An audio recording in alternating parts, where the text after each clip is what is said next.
పశ్చిమ బెంగాల్ రాజకీయాల్లో చారిత్రాత్మక మార్పు చోటు చేసుకోబోతుంది.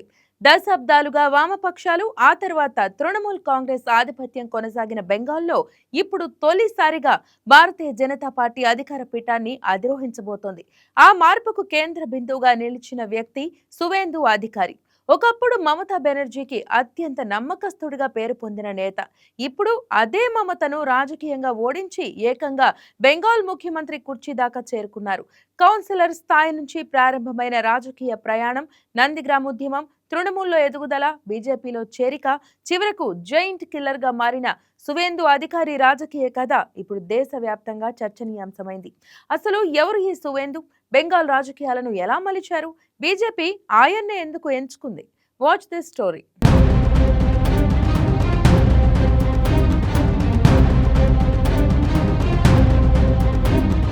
పశ్చిమ బెంగాల్ రాజకీయాల్లో ఇప్పుడు ఒక కొత్త అధ్యాయం మొదలు కాబోతుంది. బీజేపీ శాసనసభ పక్ష నేతగా సువేందు అధికారి ఏకగ్రీవంగా ఎన్నిక కావడంతో రాష్ట్రంలో తొలిసారిగా కాషాయ జెండా అధికార పీఠంపై ఎగరబోతుంది. కోల్కతాలో కేంద్ర హోంమంత్రి అమిత్ షా సమక్షంలో జరిగిన బీజేపీ శాసనసభ పక్ష సమావేశంలో ఈ నిర్ణయం తీసుకున్నారు. సమావేశం అనంతరం స్వయంగా అమిత్ షానే సువేందు అధికారి పేరును ముఖ్యమంత్రిగా ప్రకటించడం రాజకీయంగా మరింత ప్రాధాన్యం సంతరించుకుంది.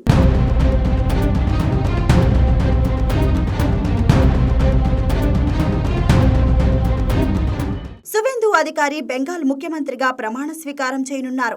ఈ కార్యక్రమానికి ప్రధాని నరేంద్ర మోదీతో పాటు కేంద్ర మంత్రులు, బీజేపీ అగ్రనేతలు హాజరయ్యే అవకాశం ఉన్నట్లు తెలుస్తుంది. పశ్చిమ బెంగాల్ చరిత్రలో బీజేపీకి చెందిన తొలి ముఖ్యమంత్రిగా సువేందు అధికారి రికార్డు సృష్టించబోతున్నారు.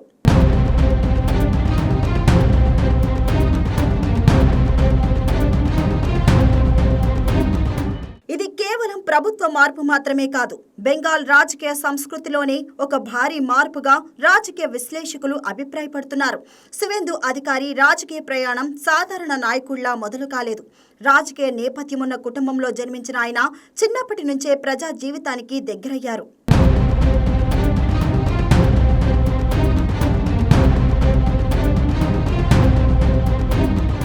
1970 డిసెంబర్ 15న తూర్పు మెదినీపూర్ జిల్లాలోని కర్కులి గ్రామంలో జన్మించిన సువేందు విద్యాభ్యాసం పూర్తి చేసి రాజకీయాల్లో అడుగుపెట్టారు. ఆయన తండ్రి శిశిర్ అధికారి కాంగ్రెస్, ఆ తర్వాత తృణమూల్ కాంగ్రెస్ లో కీలక నేతగా పనిచేశారు. కేంద్ర మంత్రిగానూ ఉన్నారు. 1995లో కాంగ్రెస్ పార్టీ తరపున కౌన్సిలర్ గా గెలిచి సువేందు తన రాజకీయ ప్రయాణాన్ని ప్రారంభించారు.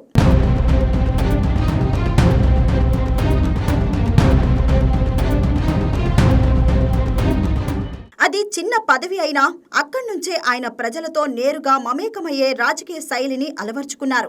1998లో మమతా బెనర్జీ తృణమూల్ కాంగ్రెస్ స్థాపించినప్పుడు తండ్రితో కలిసి టీఎంసీలో చేరారు. అదే ఆయన రాజకీయ జీవితంలో అసలు టర్నింగ్ పాయింట్ గా మారింది. 2006లో కాంతి దక్షిణ నియోజకవర్గం నుంచి ఎమ్మెల్యేగా గెలిచి రాష్ట్ర రాజకీయాల్లో తన ముద్ర వేశారు. అదే సమయంలో కాంతి మున్సిపాలిటీ చైర్మన్ గా కూడా పనిచేశారు. కానీ సువేందు రాజకీయ జీవితాన్ని పూర్తిగా మార్చింది మాత్రం 2007 నాటి నందిగ్రామ్ ఉద్యమమే.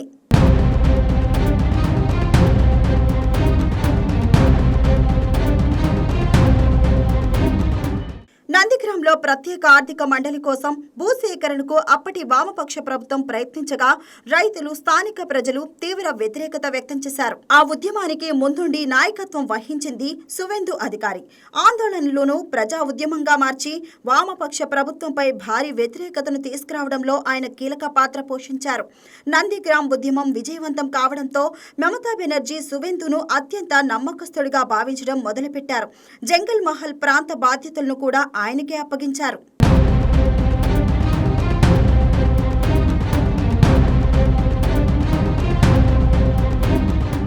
2009లో తమ్లుక్ లోక్సభ స్థానం నుంచి ఎంపీగా గెలిచి జాతీయ రాజకీయాల్లోకి ప్రవేశించిన సువేందు 2014లో మళ్లీ విజయం సాధించారు.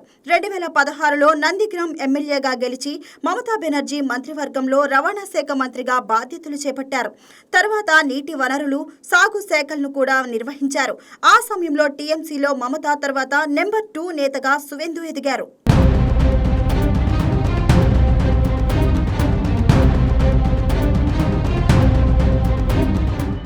కానీ ఆ తర్వాతే పరిస్థితులు పూర్తిగా మారిపోయాయి. మమతా బెనర్జీ తన మేనల్లుడు అభిషేక్ బెనర్జీకి పార్టీలో అధిక ప్రాధాన్యం ఇవ్వడం, భవిష్యత్తు వారసుడిగా ముందుకు తేవడం సువేందుకు నచ్చలేదన్న ప్రచారం జరిగింది.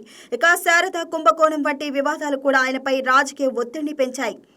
దీంతో 2020 చివరిలో అనూహ్యంగా టీఎంసీకి రాజీనామా చేసి అమిత్ షా సమక్షంలో బీజేపీలో చేరిపోయారు. అది బెంగాల్ రాజకీయాల్లో భారీ ప్రకంపనలు సృష్టించింది. ఎందుకంటే టీఎంసీకి గ్రామీణ స్థాయిలో బలమైన కేడర్ నిర్మాణం చేసిన నేతల్లో సువేందు ఒకరు.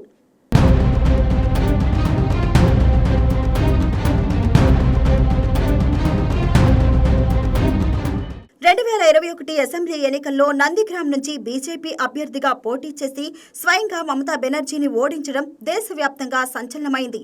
ఆ విజయం తర్వాత సువేందు జైంట్ కిల్లర్ గా గుర్తింపు పొందారు. తర్వాత రాష్ట్ర అసెంబ్లీలో ప్రతిపక్ష నేతగా బీజేపీ తరపున దూకుడుగా వ్యవహరించారు. ఇక తాజా ఎన్నికల్లో భవానీపూర్లో కూడా మమతాను ఓడించడం సువేందు రాజకీయ స్థాయిని మరింత పెంచింది. నందిగ్రామ్, భవానీపూర్ రెండు కీలక నియోజకవర్గాల్లోనూ మమతను ఓడించిన నాయకుడిగా సువేందు ఇప్పుడు జాతీయ స్థాయిలో చర్చనీయాంశమయ్యారు.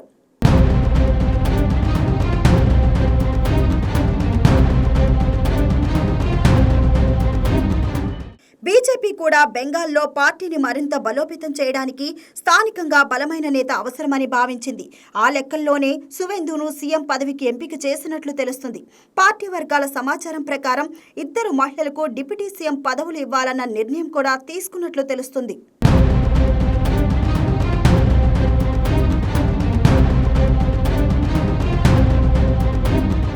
సువేందు అధికారి బలం ఏంటంటే గ్రామీణ స్థాయిలో బలమైన కేడర్ నిర్మాణం, ప్రజా ఉద్యమాల ద్వారా నేరుగా ప్రజల్లోకి వెళ్లగలగడం, స్థానిక రాజకీయ సమీకరణలపై పట్టు. అదే ఇప్పుడు బీజేపీకి బెంగాల్లో అతిపెద్ద ఆయుధంగా మారింది. అయితే సీఎం కుర్చీ అధిరోహించడం ఒక ఎత్తైతే బెంగాల్ లాంటి సున్నితమైన రాష్ట్రాన్ని పాలించడం మరో పెద్ద సవాలు.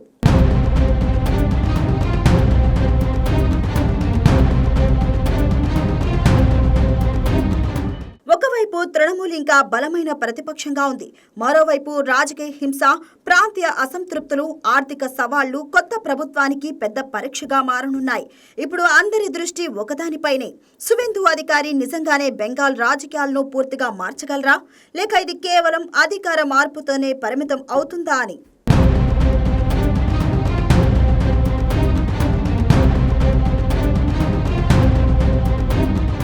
మొత్తానికి కౌన్సిలర్ స్థాయి నుంచి ప్రారంభమైన సువేందు అధికారి రాజకీయ ప్రయాణం ఇప్పుడు బెంగాల్ ముఖ్యమంత్రి కుర్చీ దాకా చేరుకుంది.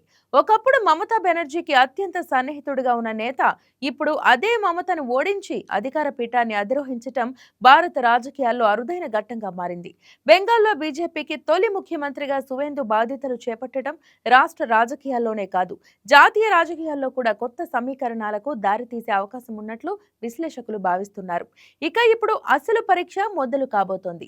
ఉద్యమ నాయకుడిగా గుర్తింపు తెచ్చుకున్న సువేందు పాలనలో కూడా అదే ముద్ర వేస్తారా, లేక బెంగాల్ రాజకీయాలు మరో కొత్త మలుపు తిరుగుతాయా అన్నది రానున్న రోజుల్లో తేలనుంది.